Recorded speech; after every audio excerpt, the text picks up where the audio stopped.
ကိုကကွန်ပျူတာမှာကိုယ့်ရဲ့ CPU ဘယ်လောက်ပါလဲဆိုတာစစ်ချင်တယ်ဆိုလို့ရှိရင်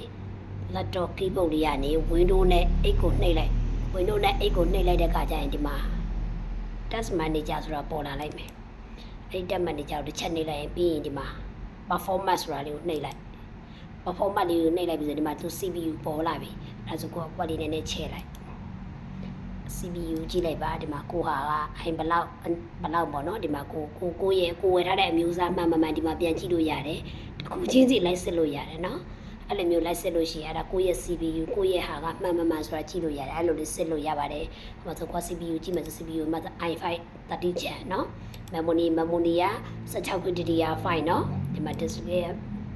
sorry ဟောပိုင်းနေပြီပါလား display ကြည့်မယ်ဆိုလို့ရှိရင်ဒီမှာနော်512နော်512